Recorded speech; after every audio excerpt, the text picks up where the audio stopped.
All right. Well, welcome everyone. It's August 9th. Today is the day after the Olympics. And then also it's important that I just take a moment to acknowledge that today was the day that the atomic bomb was dropped in Nagasaki. So I always take a moment to acknowledge that also, the 6th and the 9th. So it's one of those things that brings up a lot of emotions for me. I grew up in the province right next to Nagasaki, and I took a lot of childhood trips there, school trips and things like that as well. So, it's one of those things that you were exposed to a lot in terms of the information, the knowledge, and the atrocities that they experienced.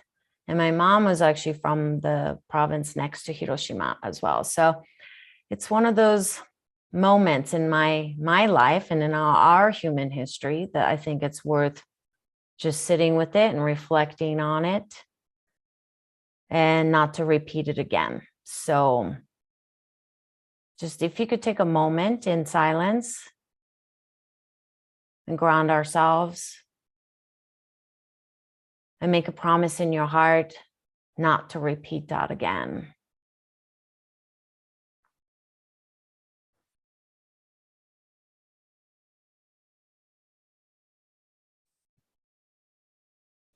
Thank you for doing that. And I'm so happy to see all of you. And yeah, like Chris said, we came in a little bit hot today. It's just kind of one of those busy days that I didn't think it was going to start out busy, and it just kind of ramped up. So sorry about the beginning being a little starting late. We're excited to talk about a little bit more into supporting your toolkit with the Wholistic and WH Holistic and H Holistic tools to support your immune system, support your health overall, and not to really create fear around this COVID and Delta, and then, it's maybe there are new ones coming up or whatever, but it's still the basics. It's still, you have to come back to your inner knowing that you have the healing power within you. So I think that is important that you revisit that truth as well. And maybe I wanted to ask you also, and I wanted to share an email that came in about last week's call about the water, and then coming back to the foundation of who we are. So first, the question to all of you is like, did you try just pure water? Did you drink a little bit more water for many of you? Did you pay attention to drinking majority of your water by 4 or 5 o'clock in the afternoon? If you did those things, if you felt any differences, any shifts, a lot of times the shifts will show up as less pain, maybe a little bit more sound sleep, maybe you digest better. You can think a little bit better. So if you've noticed any of those things, please do put it on the chat and we'll read it a little bit later. Okay. Chris, do you have anything to add before? I think just generally, what I would encourage everybody to be thinking about, because again, we've put our focus on the basics and building foundations. And so one of those things that is critical to recognizing where your needs are right now is looking at your whole body, your whole system in terms of the capacity that it has to do what it needs to do.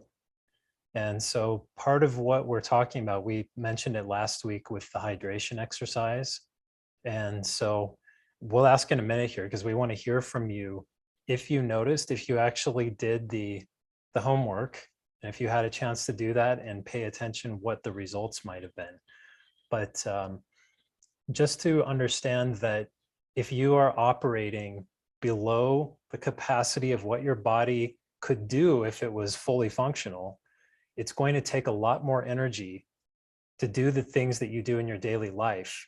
And it's actually going to be harder to get them done when you're low on capacity. It takes more energy to get less done. So I wanted to put that out there as a conceptual piece as we're talking, because a lot of what we have to say today relates to that. Yeah. And I just wanted to quickly share, not the entirety of the email, but this email came after our Monday call last time, and it said, it is such a critical time for so many of us. So many people I speak to or see of late seem to be on the crash and burn kind of a position. It is being described as, and what I feel from others is that they are on a cliff edge or walking a tightrope, and one more thing or wobble, and it will be them that falls. The demands of supporting others for so many of us seems to be taking its toll on us as lone individuals. Yet collectively, we are in similar positions, and there lies a strength we can call on collectively. So, and she described a little bit more of what these Monday calls have been doing for her to support her. But I just wanted to, share. I love getting emails like this, and to know that what we are doing is making a difference is also very helpful for us. I think we forget, especially since last year, with so many people doing Zoom calls, so many people are meeting, so many things are being offered to in the world. We don't know, there's like a lot of output going on, but we're not quite sure, is this helping you? What would help you more? And knowing that there's an energy exchange there is very, very helpful for us as well. So, do comment on the YouTube channels as well. Do comment on the Facebook, because when we don't hear anything, there is a depletion that happens to us as well, Chris and me. And when we don't feel like what we're doing is making much of any difference to to your lives, then we feel like, well, maybe we shouldn't continue with this either. So, it's nice to hear. And then for those of you that have been doing monthly donations for our Monday calls, we so appreciate you. We appreciate those of you that have donated. We really, really thank you. And I know it's coming from your heart, and it means so much to us. It says a lot that you're not only just want to be a participant and take, but you're also engaging. And by giving some feedback through donation or emails or comments, you're engaging in this process. And that's why I started this in September. So it's almost a year ago is when I started this, because I wanted to have the exchange. I wanted to have the learning, sharing in a community that feels open to learning, but open to sharing, and being vulnerable is okay. And then having different opinions are okay. Having a space that we can ask each other questions and touch on all kinds of subjects. As you know, Chris and I are very interested in many things. We're not just interested in the science side of it. We're not just interested in the spiritual side of it, but we're interested in both. And the nexus of the soul and the spirit, the nexus of the science and the spirituality is what's being asked of us, all of us, as we elevate who we are as human beings on this earth. We're all getting the upgrades. Many of I hope you felt that over the weekend. It was pretty intense in our household. The Lion's Gate opened, our hearts were cracking open. We went through really interesting shadow sides as well as light, our past and our future, and then being able to bring ourselves back to the now was very important for our relationship, our marriage, and collectively, but also individually. So, I just wanted to say that, and we thank you so much for your support. So, Chris, do you have anything else to add? Well, I would add a ditto on what you just said. I think that was, I think you covered it nicely. I think that to keep this moving along, I'd like to look at some of the comments that have come in on the chat about, I'm going to start with the ones primarily about the water question. And just a nod to Richard for the mention of the Japanese, the executive order and the issues with the injustices against people who were of Japanese descent. So thanks for pointing that out, being that it's the day of the Nagasaki remembrance. Well, and I do want to add a little bit to that. And Richard, thank you for bringing that up. It's a big issue that my heart breaks learning about it more. We do have the camp here that was used in Colorado.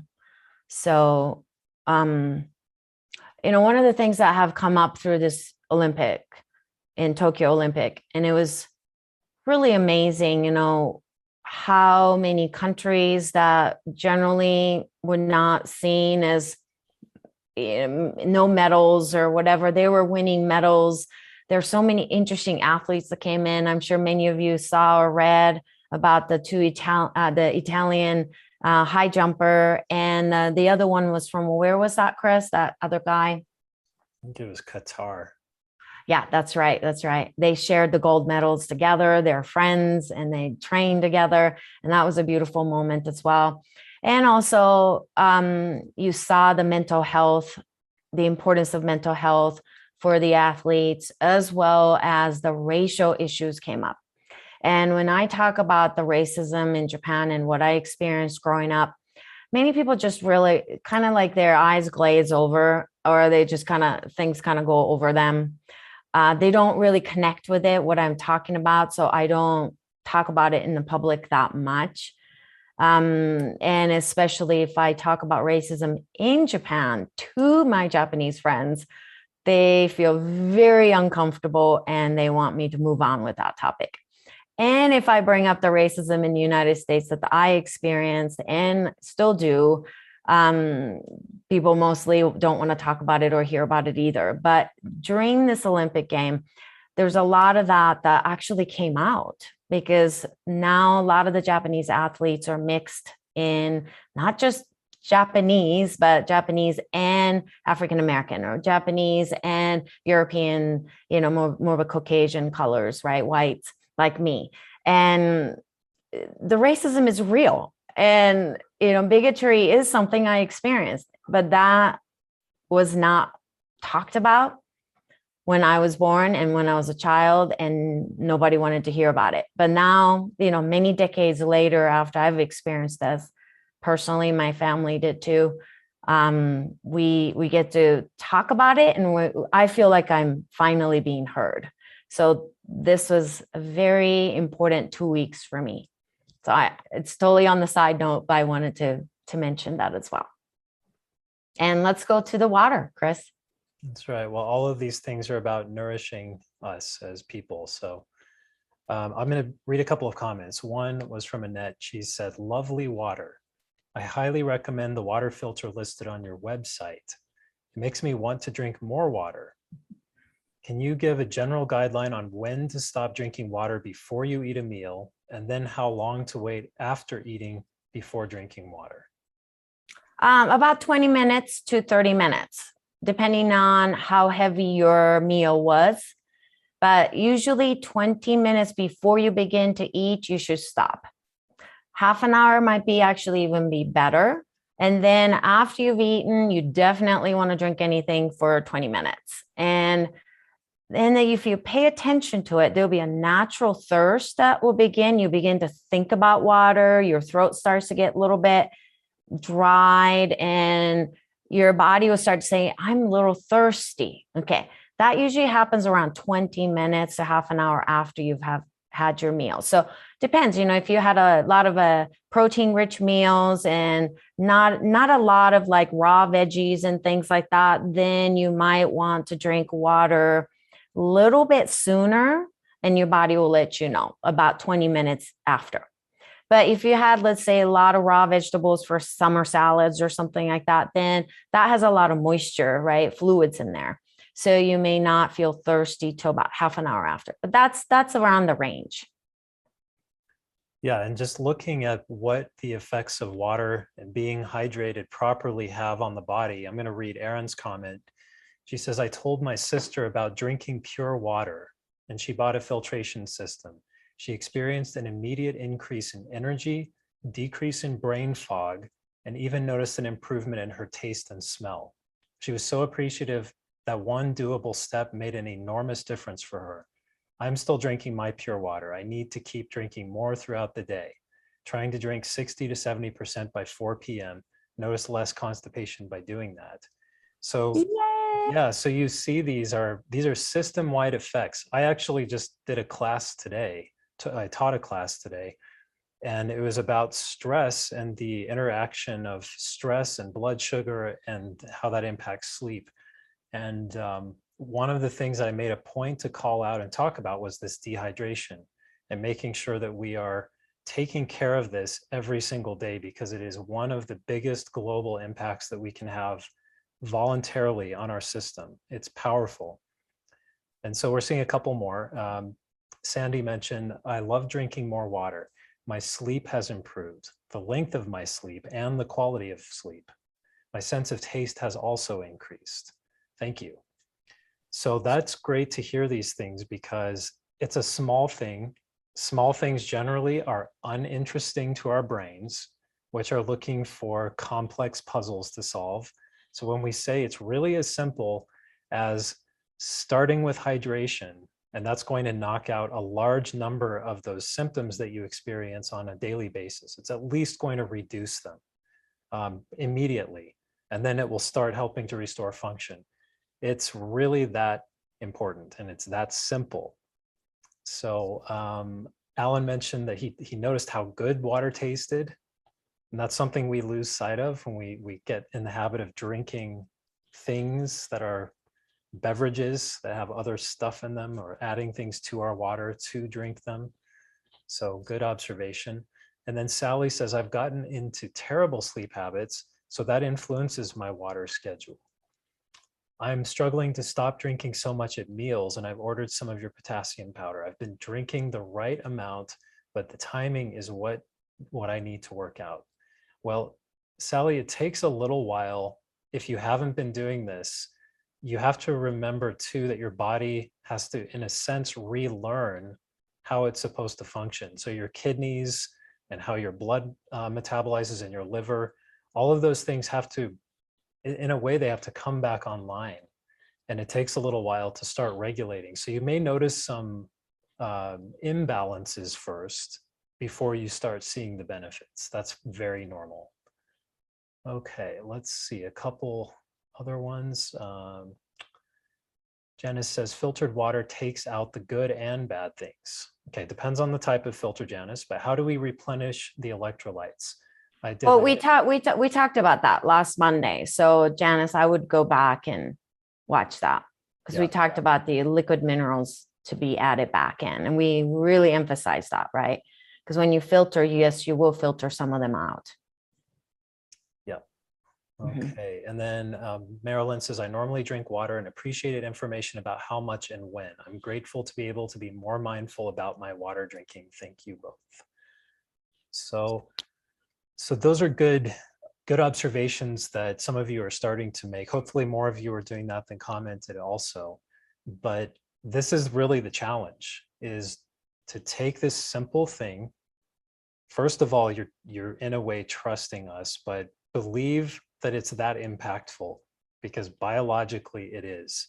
And then the trick is to keep repeating daily that habit, and keep doing that over time, because that's when you start to see the real results, the real benefits, and the restoration of function.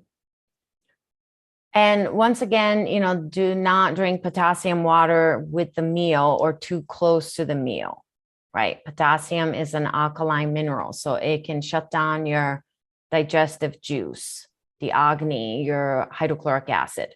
So don't drink potassium water too close to the meal. So if you're going to have, water after you've had your food, 20 minutes, half an hour later, I would just not do the potassium water at that time. I would just drink them, maybe a little pinch of sea salt, or, maybe other minerals a little bit in the water, but I wouldn't do the scoop of potassium in your water at that point. Okay. Because it can make it a little bit sluggish in digestion if you do that. And I end up kind of burping up if I do too much potassium water after a meal. Okay, so let's go to our next topic today, right? And I'm wondering if any of you guessed it, what I am talking about this nutrient that I'm going to talk about is essential to life because it's required for so many things, 200 to some articles say 300 enzyme reactions in your body, and it's involved in all kinds of factors, but particularly it's for you to gracefully age. We're all aging. There's nothing we can do about that, but to gracefully age and to support your body from the cellular level, we need to take this nutrient. So I'm wondering if you know, some of you say magnesium, and it's, I would say this one is like a cousin of a magnesium, maybe, huh, Chris? It's as important as magnesium. It's zinc. So we're going to talk about zinc. Yeah, iodine is super important too. And this is where when I work with people, whether it's hair tissue mineral analysis or I look at their symptoms and signs, I would say 80% of the time, everyone that I work with is deficient or not, maybe not even enough zinc in their bodies. But you can almost assume that almost all of us are really deficient in zinc because we're not getting them from our soil much anymore. So whatever you're eating, the soil is getting depleted of zinc. And, how do you get zinc from foods? And many of you probably know eating oysters, actually, you could get zinc from. But I'm not going to sit here. I'm in Colorado. So first of all, I'm probably not going to, come across fresh oysters that often either. So that's not on my menu that much. But you can get zinc from a lot of animal proteins. So red meats are pretty high in zinc as well. And do you want to say other ones, Chris, that are maybe listed there too? But oftentimes the point is that it comes from mostly protein based. That's where you're going to get the zinc from. Yeah, I think that's the key, is that it's so tied to proteins. So some of the foods that have high zinc content are things that we wouldn't always recommend to people. And sometimes they're ingredients that people need to stop doing as much because it creates other health issues. So for example, cow dairy is one that comes up as a common form and a good source of zinc, but a lot of people can't tolerate it very well. So, but yeah, the main sources are going to be from red meats as far as reliable content that most people can access. And some beans, and then a little bit from chickpeas and things like that. Of course, like almonds, if you can tolerate nuts like that, tree nuts. Crabs and lobsters, but we don't recommend a lot of those bottom feeder fish, or are they even fish? Shrimps and things like that. We don't recommend that too much. And depending on the person, but we don't recommend pork that often either. It's pork meat is really kind of close to the human flesh. I had to gross you guys up. But so I don't recommend that a whole lot either. So then, what do we need to do? We do need to supplement it. And what's great about zinc is that you can actually do your own testing at your home. And, for those of you that have worked with me, that I recommend the liquid zinc. This is the liquid zinc. It's called aqueous zinc. And if you're interested in knowing, what it is and where you could get them, we sell these on our store in Masami, under masamicoffee.com, but it's like super cheap, and I keep at least 1 or 2 bottles on hand because in the beginning of taking the zinc or every couple months, it's good to test yourself. So you take a little chug of this, like maybe a tablespoon or so, you swish it in your mouth and you just kind of taste test. And then Chris can go into briefly about this, about how to test yourself. but that's a simple home test that has worked, I would say 90+% of the time. And there occasionally it doesn't necessarily work, but that means they might be having some other issues that we need to address before we can do the taste test.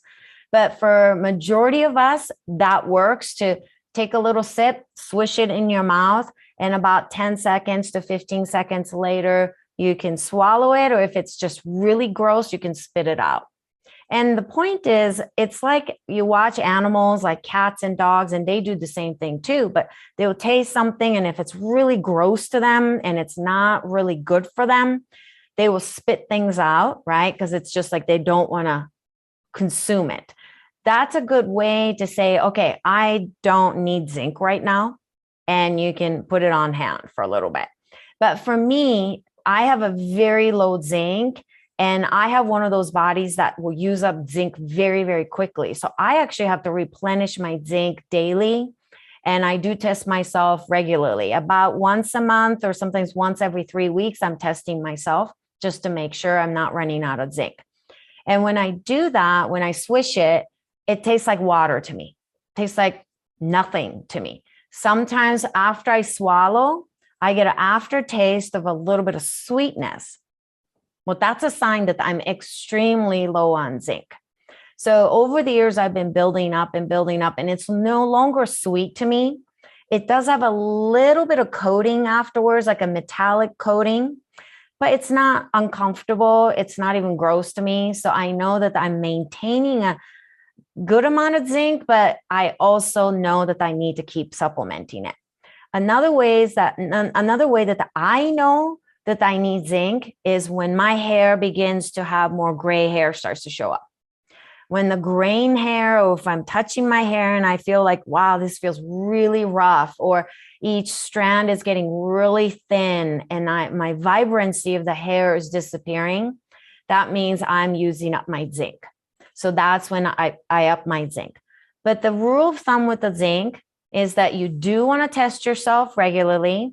I recommend once a month or so, or every other month or so. Just kind of have at least don't go past about 2 months. Okay. Because zinc is one of those things that you want to do quite a bit for like first 60 days, then maybe taper off for a little bit. Okay, maybe you may take a couple weeks off from it, and then you taste test it. And if it doesn't taste like anything, come back up again. Okay, so you want to go in and out with the zinc, so you're not pushing out another mineral like copper out too much. And when you push out the copper too much, you may experience like a weekend of malaise, weekend of feeling like you have, you're menopausal, or you shouldn't be having PMS, but you feel like you're having a PMS, or you just feel like, wow, I just want to stay in bed. I just feel like I can't take this anymore. I feel like mentally going up and down. I'm on the roller coaster. I can't deal with people. Well, that might be that you may need to back off a little bit from zinc. That's not the only reason though, everyone, but sometimes it is. When I do zinc work with my clients, sometimes they will hit that wall of copper detox, copper release. And copper is a very kind of an emotional mineral, and it can impact your mind quite a bit emotionally. So then, I'm not saying to go all the way there, but generally check in with your zinc taste test, and you should be able to monitor that quite well. And the dosing that I generally start the zinc with, and I stay on pretty high dose. I do not pretty high dose. I take a pretty decent amount. I take anywhere from 30 to 60 milligrams every day, but I separate them at lunchtime and at dinner time. And I don't take zinc first thing in the morning. It makes a lot of us nauseous. I have a very sluggish liver, and my liver just goes, oh my God, why did you do zinc in the morning? I just want to throw up. Okay. So zinc does better with food. Zinc doesn't like to be too close to be taken with the vitamin C. Sometimes they work together, but they don't like to take them together because you could get a little nauseous. Okay. So those are a couple of the things. I wouldn't exceed more than about 60 milligrams. But I have actually heard of cases where genetically some people really lose zinc. And I have yet to do that gene test to find that out if that's an issue with me. But I intuitively know, I think I'm one of those people that I lose zinc. So I do keep up with the zinc. And if you are one of those people, then you may need to take a little bit higher zinc, but that's going to have to be determined bio-individually. Okay. So I will pass this to Chris for a moment while I look at my notes on the zinc. Nice pass. There's another thing to think about in terms of if you are not sure what your need is. Okay, so the taste test that Masami mentioned, I'll just do a quick review of that. And you do need a liquid form. So the aqueous zinc that she mentioned is a really good one for this test. And again, just to repeat, it's just a quick swishing for about 15 seconds in your mouth so your brain and your taste buds can register. Your whole nervous system gets involved there. And then you can either spit or swallow what's in there. It's fine to swallow it because it's a nutrient. It's a very trace amount of it, but it's okay. And so what you want to look for then is how strong and what kind of reaction you have to it. So a little bit on the rare side are people that are going to have a very strong, like just a yuck, like a bleh kind of reaction to it. Like your face will even kind of like contort, become a little grimace. I tend to be more on that side. But even saying that, I use a lot of zinc. And in part, if you've had any kind of like brain injuries or if you have inflammatory issues in your body, you're going to need a lot of zinc also. So you may have the ability for your tissues to retain it longer and may not be one of those people that Masami just mentioned that have more difficulty holding the zinc in their cells. But you may find that you actually require quite a bit if you have a history of those injuries or a high need for your immune system.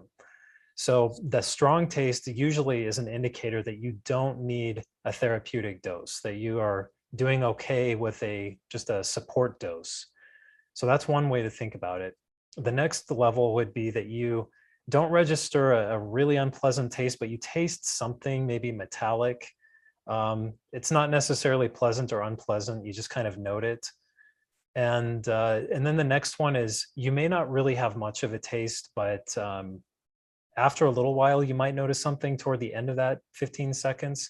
And then that's where that sweetness might show up. And that would indicate that you do have a deficiency. It may not be extreme, but it's enough to increase your zinc intake. Because just let me pause that and just say that the studies that we see now, they estimate that somewhere around 15% of the general population at any given time is zinc deficient. Personally, I think that's underreporting based on all of the bodies that we have worked with over the years. A lot more people than that percentage that we've seen are deficient. That could be a reflection of the challenges that people are facing that come to us. But the numbers grow as we age. So we see that in the population, older people, older than 60, tend to be zinc deficient. Part of that is your stomach acid drops as you age. And so that's needed to activate zinc from your foods. So you tend to digest and absorb less of it anyway. And so we see that in the population, older adults, generally for women, it's about 31% show deficiency and about 49% of men. And part of that has to do with testosterone for men because zinc is actively used in testosterone production.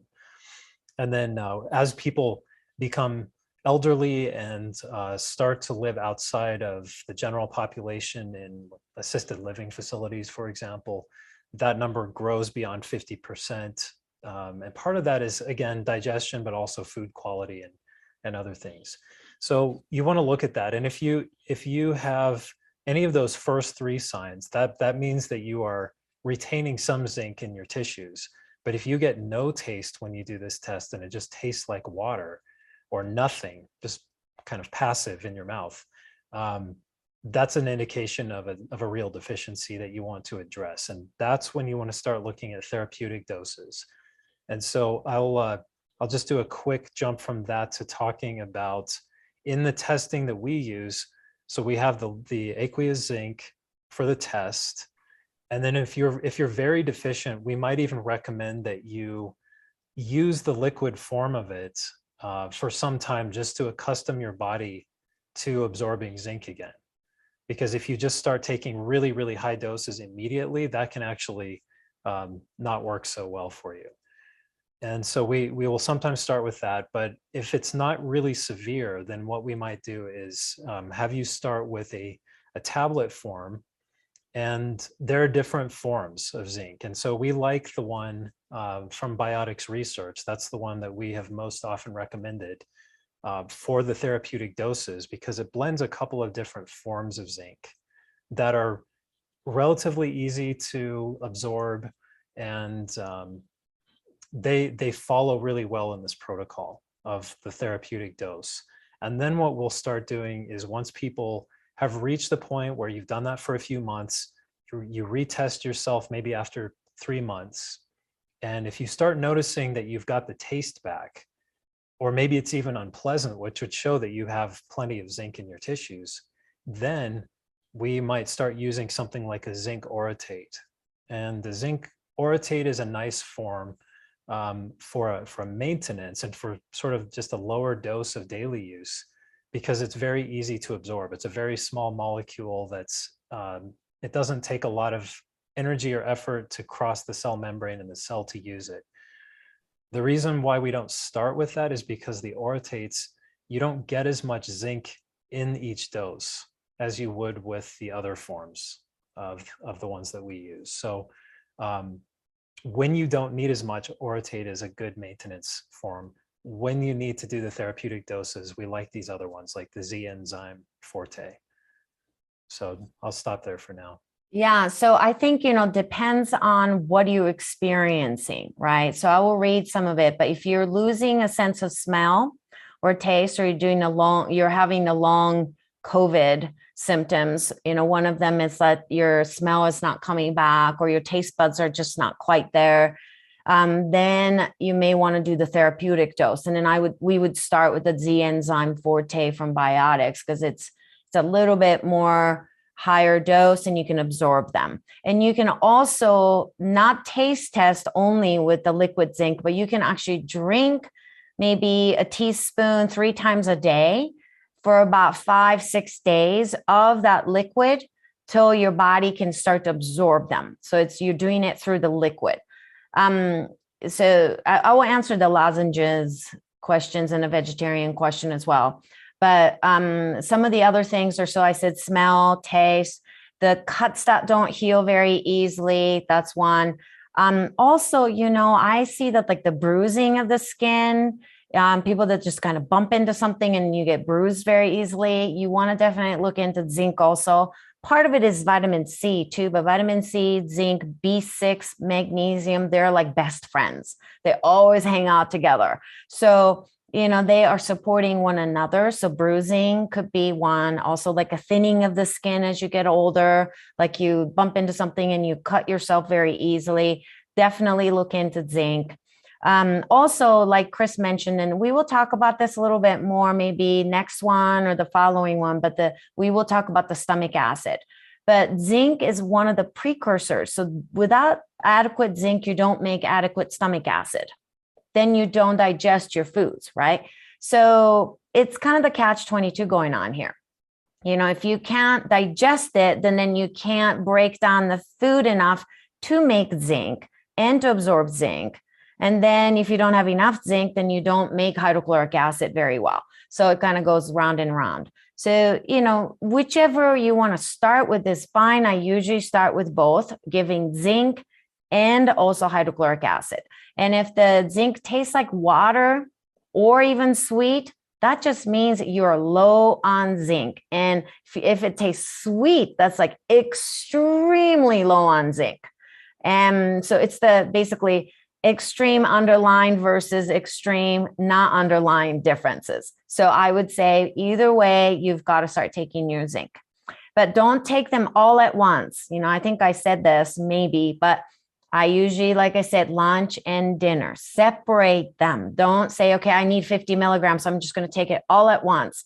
It doesn't work like that with zinc because it's part of kind of the support system of the stomach acid, right? So you want to take a little bit at a time. So other things would be, so the cuts that heal slowly, acne, adult acne could be one as well. But I've used the liquid zinc, the same one, aqueous zinc, on teenagers' skin. So I have the parents get this and then put them on the cotton pads, and then I have them rub the zinc directly onto the skin. And that really helps with particularly hormone-related acne or skin issues. And if you've got skin issues, you do want to look into zinc, okay? And sex drive, prostate, which you probably many of you know. That's why, eat oysters, and then that will help you with the hormonal balance. And then also, particularly for men, is the prostate health. And chronic yeast infections is a big one.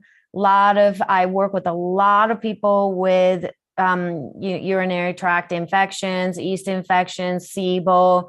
A lot of those things are not just about let's work on your SIBO, the small intestinal bacterial overgrowth, but we need to work on what's going on with your zinc.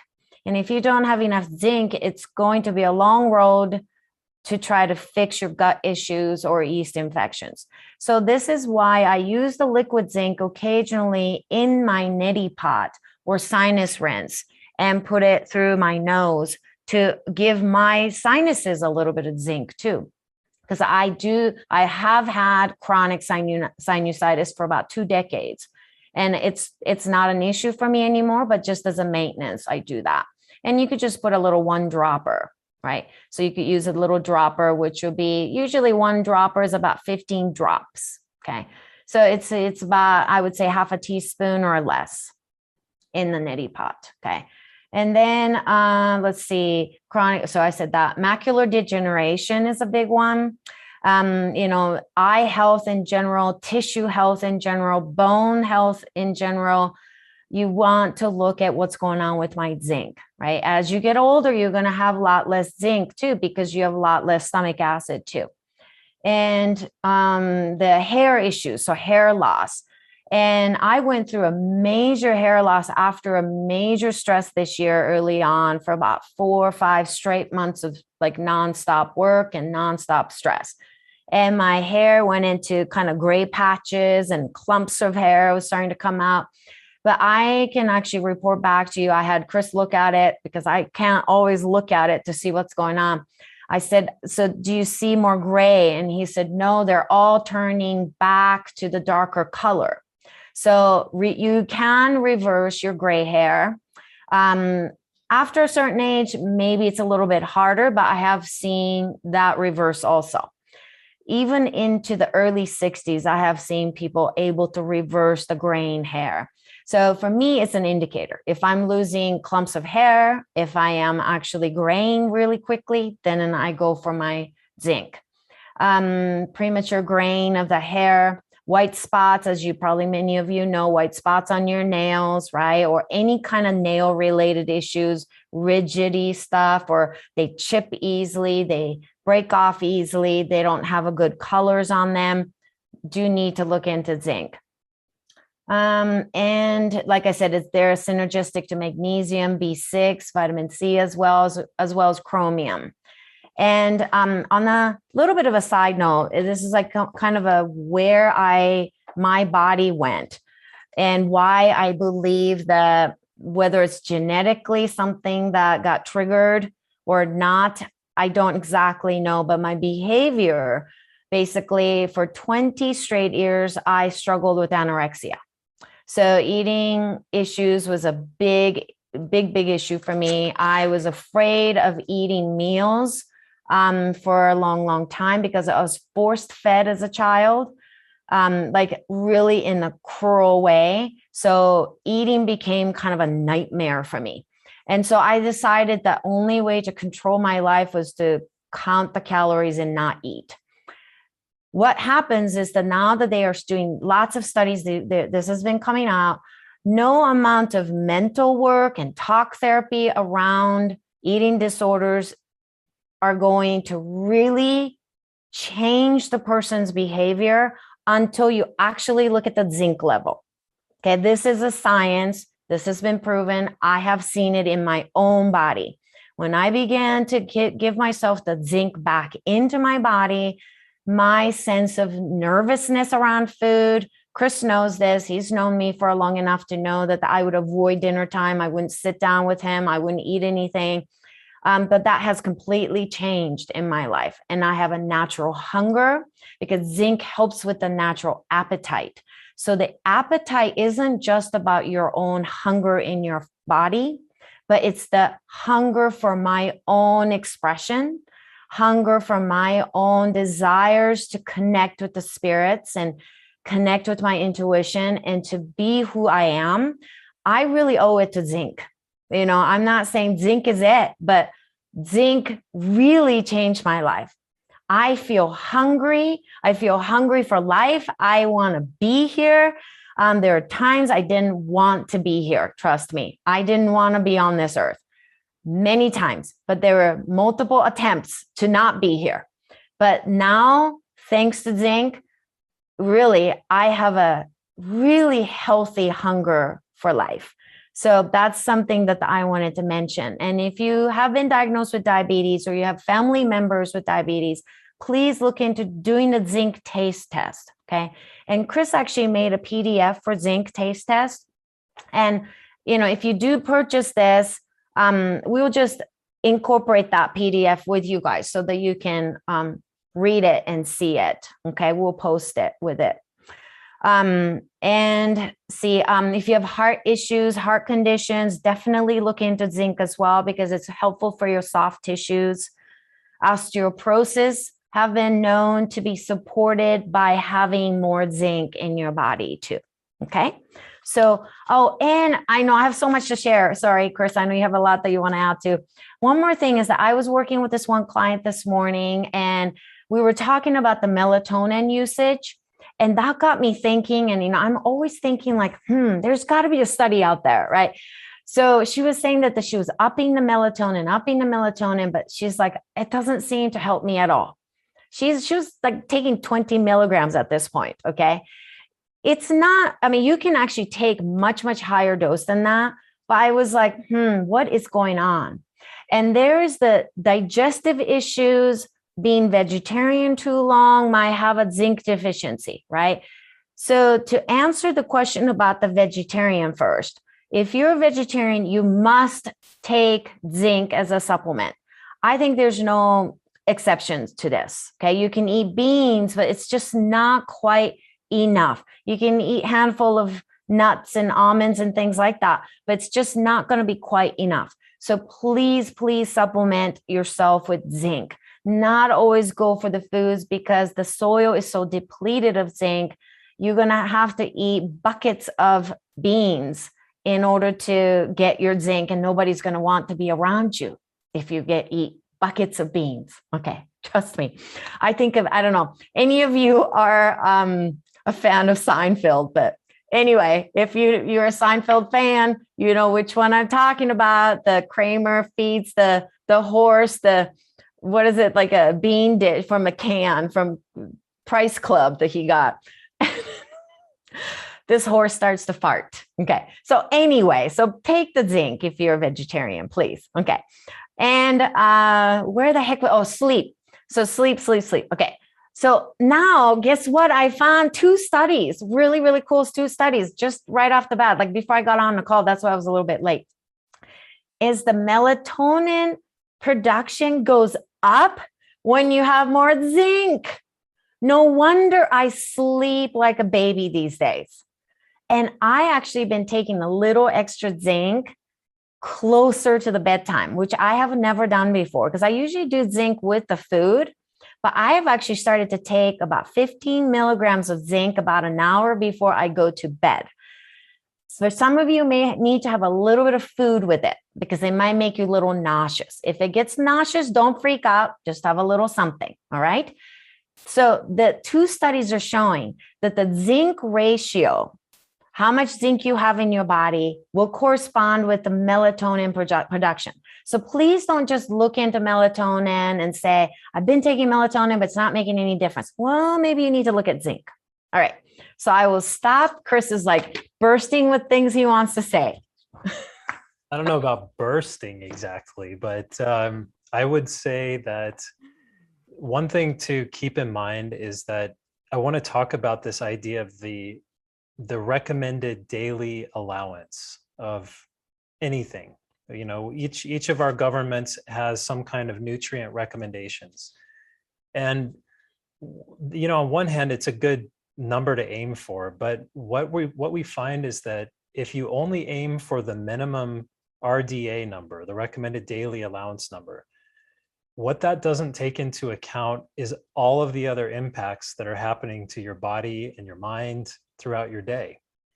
And so what that means is generally we could have, for example, in the United States, it's 8 milligrams for women and 11 for men.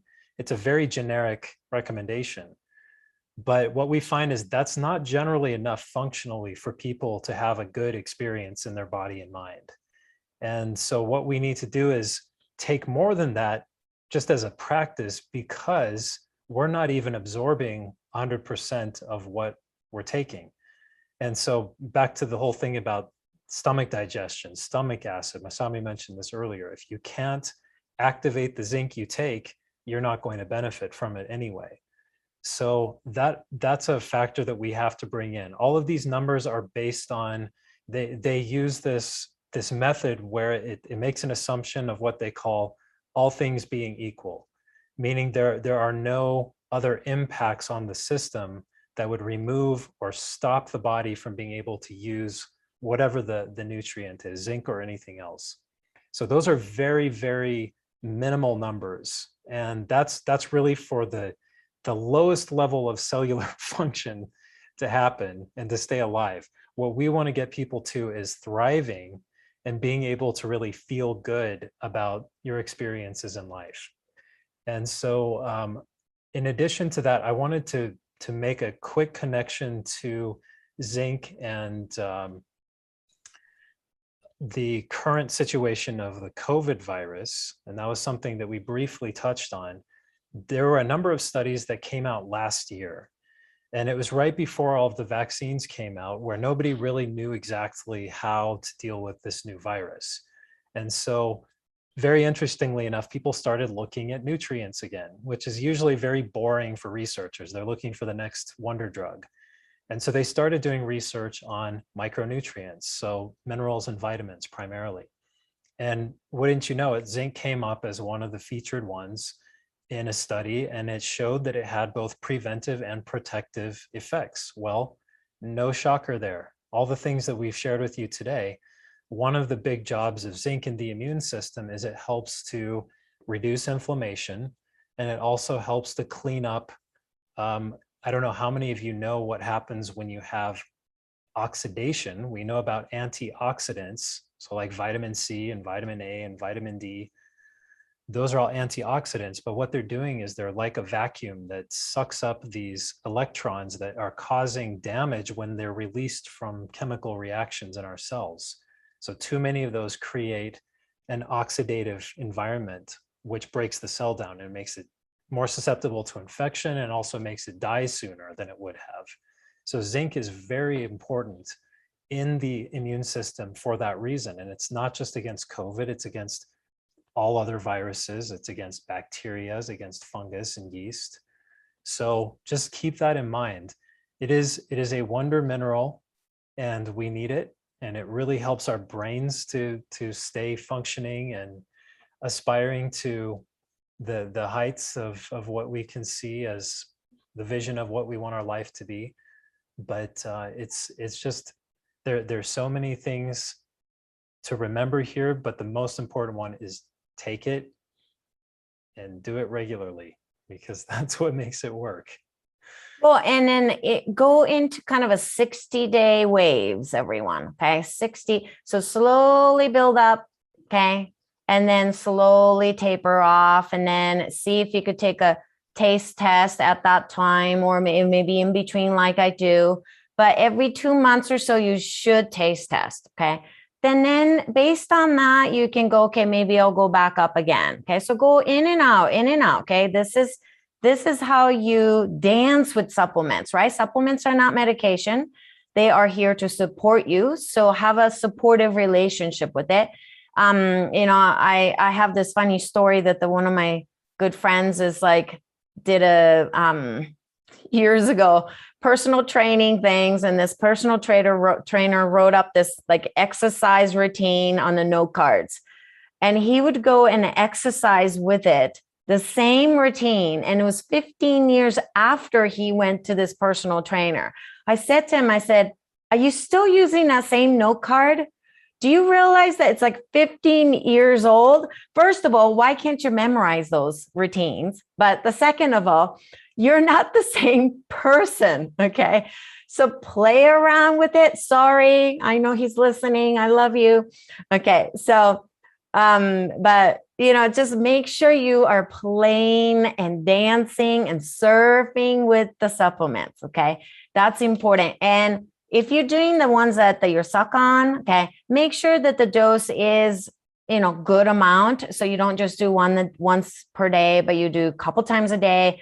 I think it's a good dose to go get into about 50 to 60 milligrams per day for a kind of a higher dose. That will be the therapeutic dose. So give it a try, keep going up. Does it feel better? Okay. And it was an earlier question. Somebody said, can you reverse the gray hair? And I say yes to that. Right, Chris? Right? He gives me thumbs up because he checked it out for me the other day. And I was like, I've seen it in my own hair too. And I see that change with stress levels. It comes in cycles. So if I see that, I know that stress is both depleting my zinc levels and also that I need to increase my zinc levels to push back on that. Yeah. And for leg cramps and things like that, there are multiple things that go with it. But, obviously magnesium is important, but the study does show that the combination of the sisters, I call them the sisters, they kind of support one another. I think what we've done in the supplement world is we did the same thing with the world that we live in, right? We separated them, we individualized them, we put them in one category. And it's like, no, they work together, okay? So zinc and magnesium are like best friends. They like to hang out together. And magnesium's best friend, another best friend is potassium, right? So for leg cramps, I usually look at zinc, potassium, and magnesium. And I do one more thing for myself because I have one of those genes that I don't detoxify very easily. So I do take a little bit of a methylfolate, but small, tiny amount. I can't do methylfolate a huge amount. So I just do like a 1 tablet of methylfolate per week or every 10 days or so. And that seems to help with my restless legs and leg cramps because I do get them. Okay. So those are some of the things that I think will be helpful for you to look at. So first, please begin to incorporate the taste testing for yourself and take back the power to know that you need zinc or you don't need zinc. You don't need to really have a major lab test to know that. You have that abilities in you. You can do that at home and regularly check in with yourself. And if you, if you are having issues that I've mentioned, but also you're noticing that your taste buds are not as good, or you're starting to notice like, wow, I know I can't smell things very well, or you're salting foods like crazy. And then, your partner says, you know what, I salt it like crazy. Why are you salting more? Well, you know what, maybe you need to check in with your zinc. Okay. And the last thing I wanted to mention is that zinc is super helpful for the production of your neurotransmitters. Okay. Without the zinc, you don't produce good neurotransmitters. Without the zinc, you don't produce good sex hormones. Okay. So we are a nation full of zinc deficient people. And so please go out there and really learn about this, begin to test yourself, take back the power of how to gauge that on your own. And serve the dose with your own self. If you're having sleep issues, play around with it. Be playful with it. Okay. So, I keep saying this is the last thing, but I do want to say last thing. Zinc is a spiritual mineral. And I will go into that someday a little bit more in detail, but I'll just give you a little hint. So when the egg and the sperm enters the egg, there is this spark that happens. The universe happens. Okay.